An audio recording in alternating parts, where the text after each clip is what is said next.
and welcome back. So are you thinking of getting a hamster, or maybe you already have one and you want to make sure you're doing everything right? Today I'll be breaking down the basics of ethical care so that your hamster can live a happy and healthy life. This is just a beginner's guide though. I'll be breaking down each of these subjects into more detail in later videos. So make sure you watch so that you can gain more hamster care tips.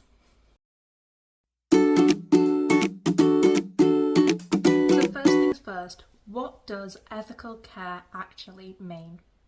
This means being able to provide for your hamster and their natural needs. This means having enough space to run around and move freely, enough substrate to be able to dig properly and display natural burrowing behaviours, as well as enough enrichment, things to chew on, as well as a safe and balanced diet.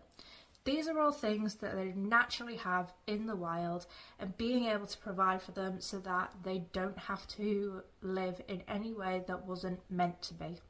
So first things first, let's talk about housing. Hamsters need way more space than people think. You know how you're normally used to seeing the little pet shop cages with tubes and everything? Well, that's not actually what would replicate them in the wild. Hamsters are recommended to need a 100 by 50 by 50 centimetre cage, and this is the ethical minimum. However, you will also get some hamsters which will still be stressed within the ethical minimum and so need a little bit more space than that. So why do we need enclosures which are so big?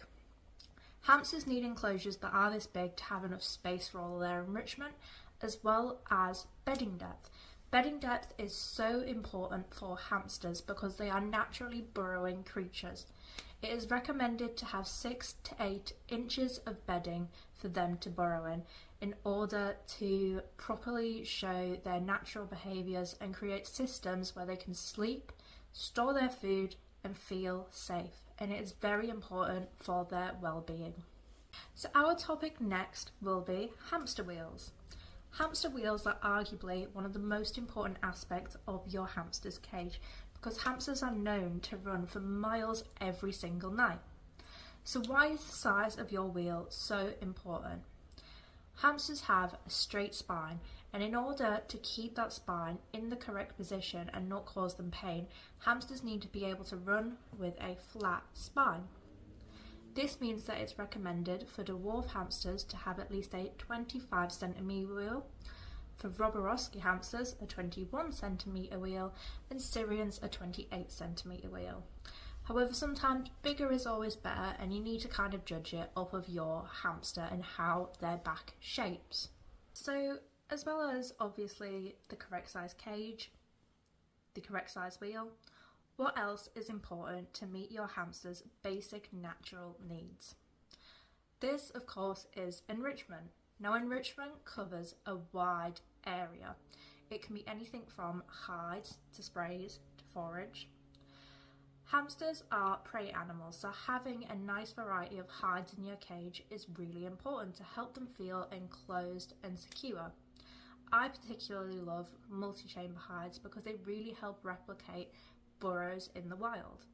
Ceramic hides make a brilliant addition as well because they can help your hamster regulate their temperatures because you can keep them nice and cool. And things like tunnels and branches to help add that sense of clutter and security. Sprays are also such an important part of hamster enrichment, being that they can then show natural foraging behaviours like they would in the wild by picking seeds off of the plants, and they also provide a nice overhead coverage to make your hamster feel safe. You should also be providing plenty of chew toys for your hamster. I really like the Whimsy toothbrushes for my hamsters. This is because your hamster's teeth are continuously growing, and so they need things to chew on to keep them at a healthy length. One of the other most important aspects of making sure your hamster's basic natural needs are met is having a wide variety balanced seed mix for them. In the wild, your hamster will be foraging for seeds, fruit, insects, so having a pellet-based diet or a nugget-based diet simply isn't going to meet those dietary and nutritional needs as a seed mix will. I personally use the Get Zoo seed mix or the Mixorama seed mix because I find this one provides a really nice variety for the hamsters. You can also substitute in their protein by having dried tofu, dried mealworms, dried crickets, dried chicken. I have used a wide variety for mine in the past and all of them seem to really enjoy this.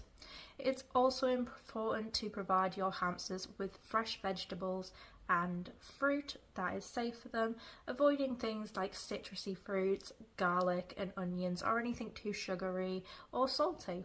So before we wrap up, let's cover some things that is definitely you need to avoid when owning a hamster if you want your hamster to be happy and healthy. These are tiny cages, as hamsters need a lot of space to be able to provide all the enrichment, things and bedding that they need to be happy. Wheels that are too small and bend your hamster's spine. This also includes hamster balls. Improper enrichment that is unsafe, such as fluffy beddings or unnatural dyed chews, or not having enough clutter that could lead to your hamster being stressed. As well as obviously a nice, healthy, balanced diet.